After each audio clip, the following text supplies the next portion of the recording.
안녕하십니까. 300초 인문학의 강승욱 PD입니다.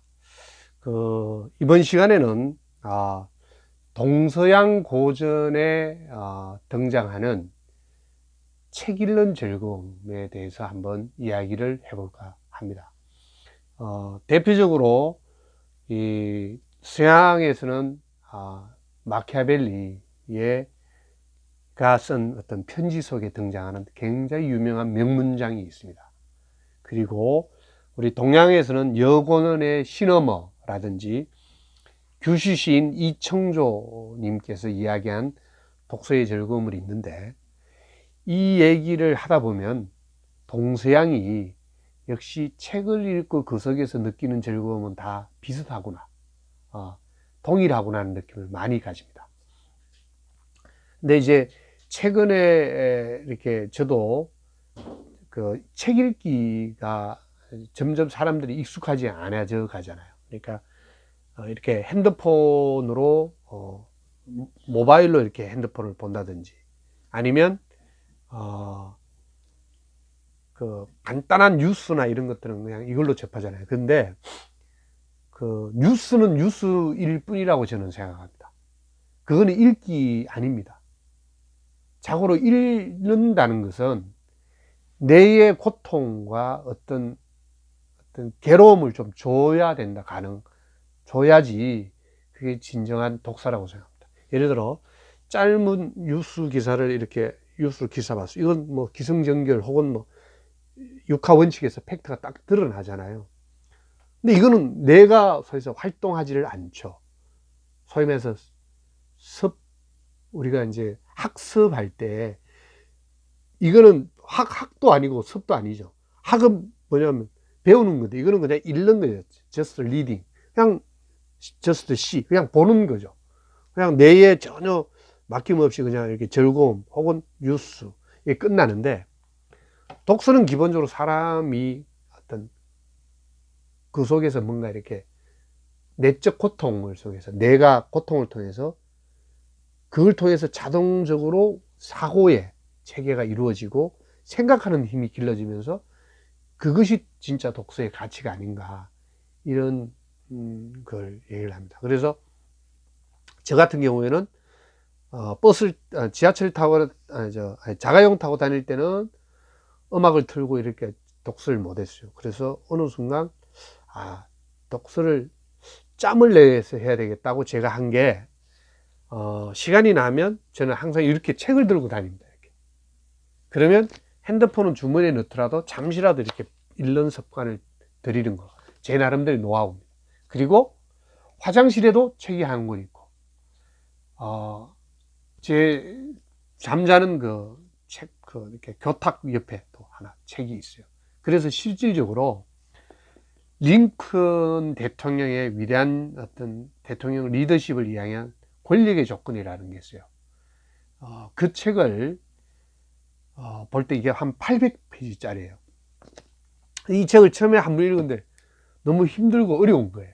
그래서 안 되겠다, 이 책을 어떻게 하면 읽겠냐. 그래서 머리맡에 놔두고 읽었는데 딱 2달 걸렸습니다. 정말 2달 되니까, 물론 그 중에는 안 읽은 날도 좀 있죠. 그런데 어떤 날은 5분, 어떤 날은 10분, 어떤 날은 1분 만에 잠이, 그 책을 펼쳐드는 순간 자장가가 되기도 했습니다.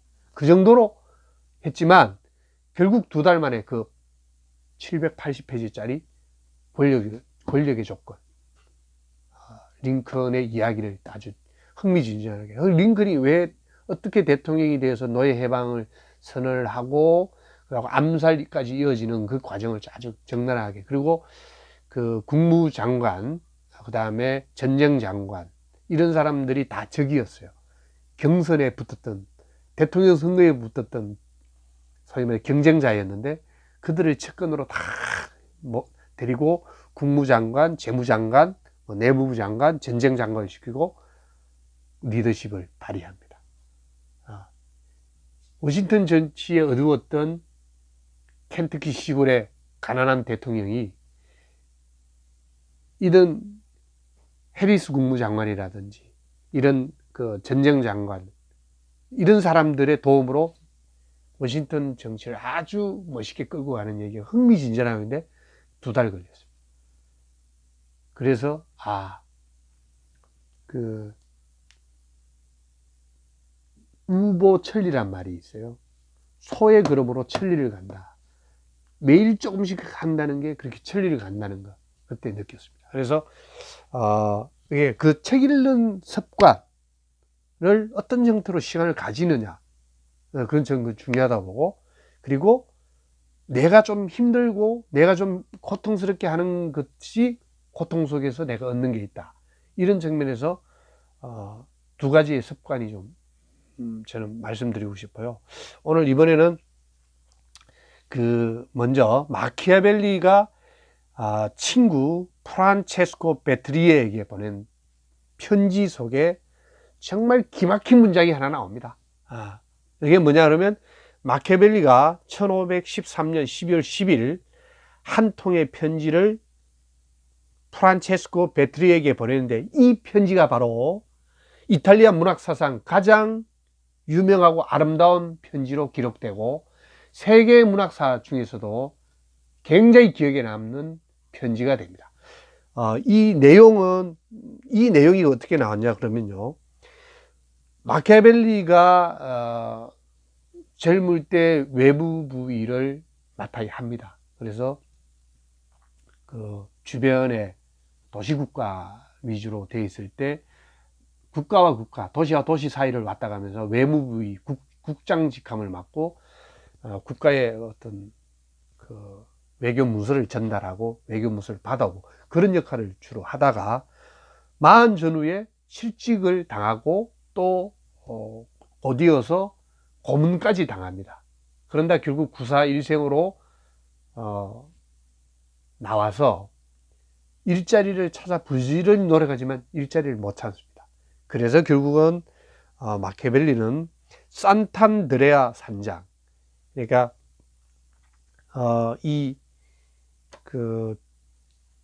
피렌체에서 기본적으로 이렇게 한 30여 분 떨어진 이렇게 포도 농장 이렇게 언덕 위에 농장을 관리하는 그런 어떤 산장이 있고, 거기서 일하는 인부들의 집이 한 5-6 채 있고, 조그만 교회 종탑이 하나 있는, 아주 그러니까 별장은 별장인데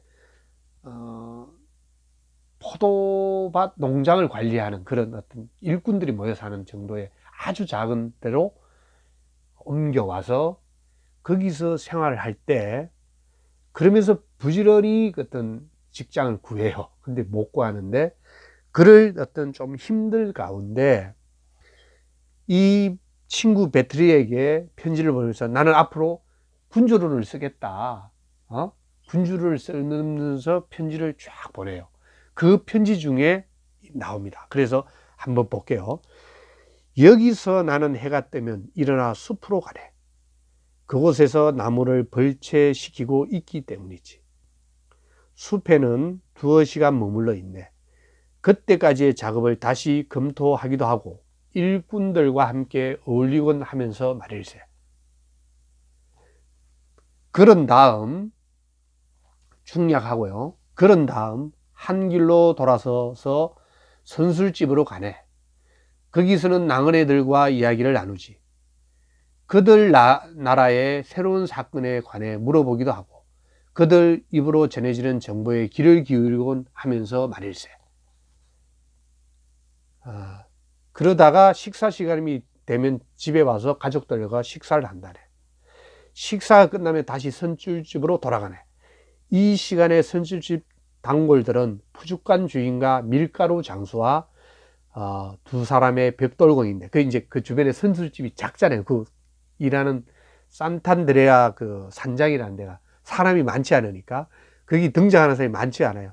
선술집 단골은 푸죽간 주인, 밀가루 장수와 2 사람의 벽돌공.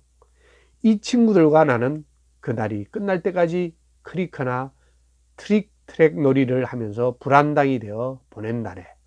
약간 시간을 이렇게 무료하게 보내는 자신의 모습을 마키아벨리가 아주 적나라하게 보냅니다. 이어서 드디어 밤이 되면 이라고 시작하는 이 문장에서 아주 이탈리아 문학사상 가장 유명하고 그리고 세계 문학사상 가장 어떤 부분보다 유명한 책 읽기의 즐거움이 이 부분에서 나타나는데 그 시작은 이렇습니다. 밤이 되면 집에 돌아가서 서재에 들어가는데 서재에 들어갑니다. 들어가기 전에 흙 같은 것으로 더러워진 평상복을 벗고 간복으로 갈아입네. 예절을 갖춘 복장으로 몸을 정제한 다음 옛 사람들이 있는 옛 궁정에 입궐하지. 이 마키아벨리의 그런 이 마음이 느껴지지 않습니까? 예절을 갖춘 복장으로 몸을 정제한 다음 옛 사람들이 있는 옛 궁정에 입궐하지. 그곳에서 나는 그들의 친절한 영접을 받고 옛 사람들이 책을 읽다 보면 그 옛 사람들을 만나게 되잖아요. 그들의 친절한 영접을 받고 그 음식물 나만을 위한 그것을 위해서 나의 삶을 점지받은 음식물을 먹는다네. 책을 읽으면서 양식을 먹는다는 어떤 표현을 이렇게 표현하고 있습니다. 그곳에서 나는 부끄럼 없이 그들과 이야기를 나누고 그들의 행위에 대한 이유를 물어보곤 하지. 그들도 인간다움을 그대로 드러내고 대답해 준다네. 그렇게 보내는 4시간 동안, 기본적으로 독서를 4시간 정도 한다는 거죠. 저녁 시간에 돌아와서 4시간 동안 나는 전혀 지루함을 느끼지 않네. 모든 고뇌를 잊고, 이 모든 고뇌라는 게 뭡니까? 직장이 잃은 40대 가장의 고뇌 아니겠습니까? 직장을 잡아야 되는데, 살림살이는 많이 불안한데, 이런 고뇌들을 잊고, 가난도 두렵지 않게 되고, 이 책 읽는 순간만은 가난도 두렵지 않게 되고, 죽음에 대한 공포도 느끼지 않게 되고 말일세. 이 중년이 되면 이런 고통들이 너무 많이 느끼잖아요. 이런 측면에서 약간 인문학을 한다는 장점이 나오는 것 같아요. 사실 마키아벨리도 인문학 공부를 한 거잖아요. 옛날 로마서를 사서 읽고 베키오 다리를 건너가서 로마서 놓은 거를 짓고 글을 읽고 하는 그런 풍경이 쭉 피렌체에서 펼쳐지잖아요. 원래 살던, 지금은 산탄드레아 산장으로 왔지만 그들의 세계에 전신전력으로 들어가 있기 때문이겠지. 이 문장이 이제 가장 책 읽기 즐거움을 이야기를 하면서 마침내 군주론을 쓸 거라고 얘기하는데 내용이 이렇습니다. 단테의 시구는 아니지만 들은 것도 생각하고 종합하여 정리하지 않는 한 과학이 되지 않는 것이니 나도 그들과의 대화를 군주론이라는 제목의 소논문으로 정리해 보기로 했네. 거기서 나는 가능한 데까지 이 주제를 추구하고 분석해 볼 참이네. 그러면서 만일 자네가 지금까지 내 공상의 소산이 무엇 하나 마음에 들지 않았더라도 이것만은 마음에 안 들 턱이 없을 것이라고 생각하네. 그리고 군주들에게는, 특히 신흥 군주들에게는 받아들여질 것임에 틀림없을 줄 알고 있네. 이거는 맨 마지막 이 문장은요, 편지의 맨 마지막이잖아요. 신흥 군주들에게는 받아들여질 것임에 틀림없는 줄 알고 있네. 자기는 이 군주론을 쓰고 나면 자기의 정말 정책집이잖아요. 어떤 심혈 기울은. 그래서 이걸 통해서 자기는 다시 일자리나 외교부 일을 할 수 있을 거라는 그런 간절한 열망이 이 편지에 딱 담겨져 있는 거예요. 그래서 이 예절을 갖춘 복장으로 몸을 정제한 다음 옛 사람들이 있는 옛 궁전에 입궐하지. 그곳에서 나는 그들의 친절한 영접을 받고 그 음식물 나만을 위한 그것을 위해 나의 삶을 점지받은 음식물을 먹는다네. 이거는 얼마나 이 책과 이 교감을 하면 나의 삶을 점지받은 음식물을 먹는다래. 그 정도로 푹 책 속에서 이렇게 자신이 푹 들어가 있는 즐거움이 이 문장으로 나왔기 때문에, 이 문장은 이탈리아의 문학사에서, 그리고 세계에서 독서의 즐거움을 이야기할 때는 항상 이 마키아벨리 형님의 이 문장이 항상 드러나고 있습니다. 저도 이 문장을 정말 좋아하고 자주 읽습니다. 오늘 이번 시간에는 마키아벨리가 친구 베트리에게 보낸 편지를 통해 책 읽는 즐거움을 표현한 문장을 한번 읽어봤습니다. 오늘은 여기까지입니다.